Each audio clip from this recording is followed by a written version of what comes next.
అదే ఆయన చేయాలనే ఉద్దేశం ఉంటే ఇంతకుముందు ముఖ్యమంత్రి అయినప్పుడు అది ఎందుకు చేయలేకపోయాడు? పింఛన్లు ఇంటి దగ్గర ఎందుకు ఇవ్వలేకపోయాడు?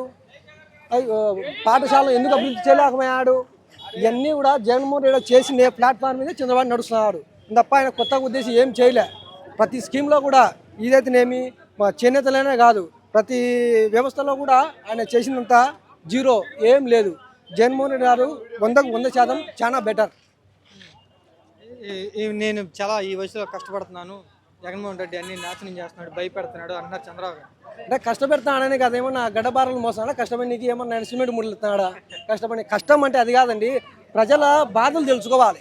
ప్రజల బాధలు తెలుసుకొని ఆ బాధలో వాళ్ళకి ఏమి కావాలి, ఆ బాధ నుంచి వచ్చే స్కీమ్లే నవరత్నాలన్నీ. ఈయన ఎందుకు కష్టపడుతున్నాడని 31 రాందలకే 37 పింఛన్ ఇచ్చి ఇంటికాడికి పోయి అక్కడ 3-4 పెట్టుకొని ఏమా పింఛన్ వచ్చిందా లేదా, ఆ పవన్ కళ్యాణ్ ఇప్పుడు ఉంటాడు హైదరాబాద్లో పోతాడు, అతని గురించి మాట్లాడడం అనవసరం.